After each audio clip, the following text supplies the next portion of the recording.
JOATV, new to my channel, I'd really appreciate it if you do subscribe. You do click the bell so you'll be the first to know when I upload. Come on, click that subscribe button, click the bell. Give me a thumbs up. All right, share this video with your friends and on your social media pages. You know, YouTube be acting funny with them views and everything. You know, they like to do this to me, you know, because, all right, I'm assuming. That's what I'm assuming. A lot of people that aren't, don't happen to. If you get my drip, you know. I like everybody, but let's just call it what it is, all right? So please do share it with your friends to help me out. Share it on your social media pages. Give me a thumbs up. Now let's get to the video. Sharon Osbourne. Okay, this whole situation with the talk is not stopping. It's not stopping. They already hired 2 men. They hired men for the first time. They never had men hosts. It's always been a woman host. And so they took the plunge by hiring men, and they obviously are seeing a positive result about it because ratings did come out and they're doing well within the demographics of the millennial baby boomer bracket. So they're doing a little bit well. They're doing better in ratings, which is a big surprise because for years their ratings really were highly down, especially when Les Moonves ended up being fired from the show and his wife, Julie Chen, left the show as well, you know. And so Sharon Osbourne is talking. She is talking. And so you guys know I've been in debacle with one of the employees at CBS, Nichelle Turner, who was written in an op-ed from New York Times, being the first Black woman host to be on Entertainment Tonight. Now, she was awarded this accolade after the situation with Sharon Osbourne occurred. So it was a good PR move on CBS behalf. Now, we got into it on Twitter. You know, I personally don't feel like she is not capable for the job. I personally don't feel like she is not talented for the job. She is capable. She is talented.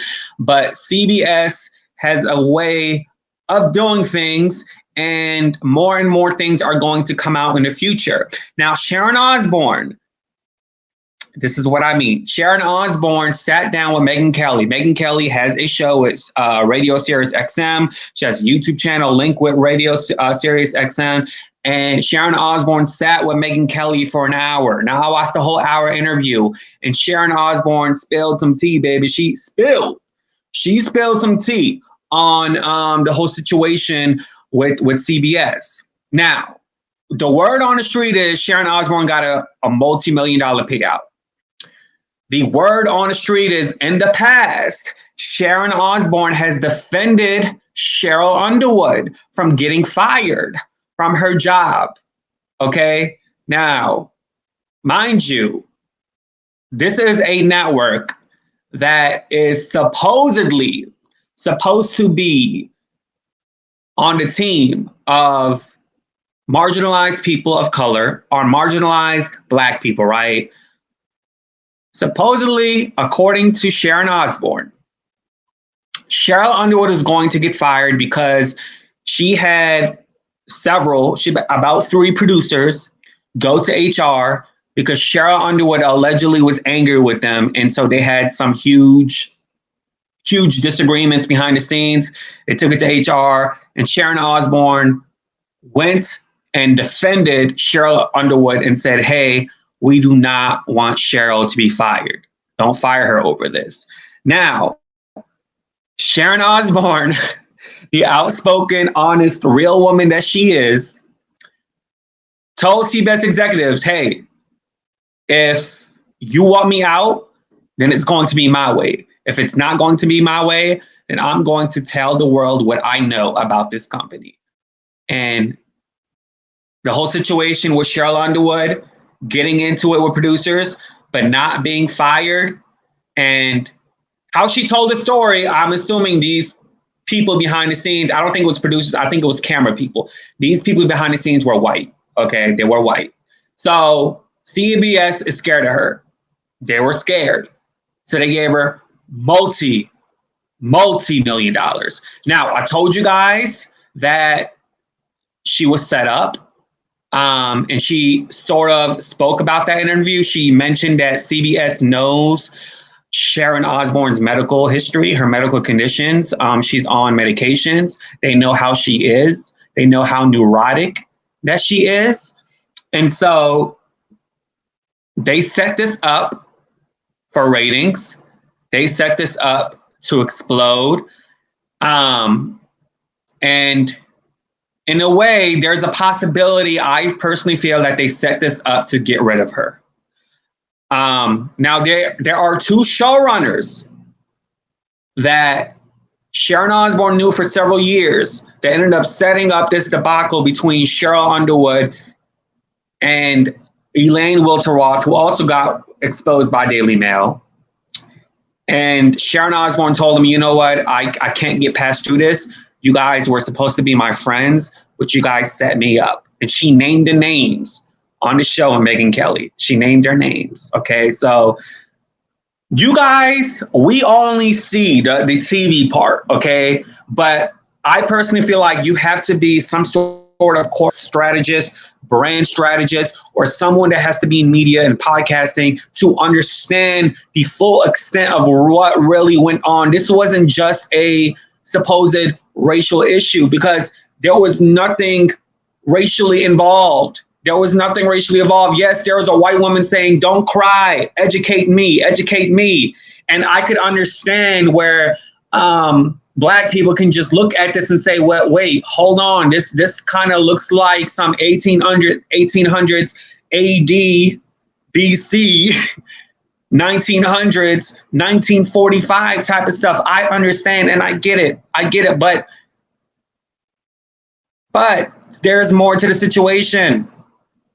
Before this even aired, Elaine Wilteroth spoke to the producers allegedly and said, hey, we need to know evidence of what Piers Morgan said that was racially involved. And they could not find any evidence of that. But instead, they went on camera and still did what they did. And Elaine Wilteroth actually was uncomfortable talking about this before it went on air, before Sheryl and Sharon and Elaine all got into that disagreement. So this was a mess. And they ostracized this woman, Sharon. They made her look like a racist on a global level. Now, there's been rumors that she's difficult. There's been rumors that she is mean behind the scenes with her band in the music industry and so on and so forth. But let's just look at this situation. This situation is obvious. You know, there's situations with Piers Morgan, with his constant obsession with Meghan Markle. But let's forget that and not judge someone just because they have a past that you may not like. Let's look at this situation alone. And by this story coming out the way it came out, the talk executives are at fault. CBS are at fault. And Sharon Osbourne went into detail. And I wish she went into more detail, but she said in the future more is going to come out about this situation. You know, she talked about it, but not in specifics. But she talked a good much about it to Megyn Kelly. And I told you guys from the gate that this was a setup. But everybody and a lot of you guys, sadly, unfortunately, people who are Black, they say, no, it's a racial situation. No, it's more to this. It was not a racial situation because I just told you they could not produce evidence of what Piers Morgan said racially about Meghan Markle. It was from a tweet. He undermined that she has PTSD or mental illness or depression because his family.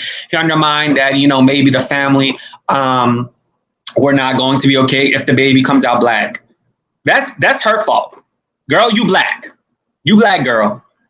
You know that if you go into a white castle in the UK, you know you're going to be subjected to some type of racial scrutiny.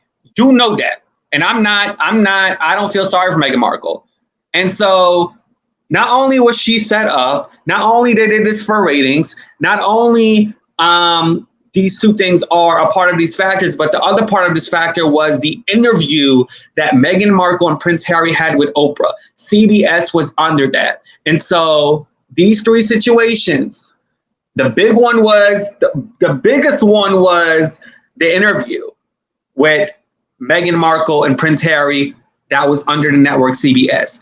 This is what made CBS pissed off when Sharon Osbourne defended her friend Piers Morgan. She bit the hand that fed her. her employer, the company that she worked for CBS. And that was the reason they did what they did, because they knew this was going to happen with her, how she was going to act up on air and plunge the way she plunged on air. They knew this because they've been through this before with Carrie Ann Inaba, but she just cried. And the question was asked, why the N-word is a bad thing to say, you know, and they were all blindsided. So they made a pact at Carrie Ann Inaba's house to talk about it, and that at Sharon Osbourne's house to talk about it, that they will never blindside each other again, and they did it anyway. So that's the whole story on that. Is more to the situation. It's not just what you just saw on TV. You know, it's kind of like you implying that you watch a vlogger or you watch me and you know about my life, right? There's more to what I am on camera, and there's more to the story that was displayed on camera with the talk. And that's just true stuff. And if you don't believe that, then I don't know how else to persuade you. So that's the whole situation with Sharon Osbourne.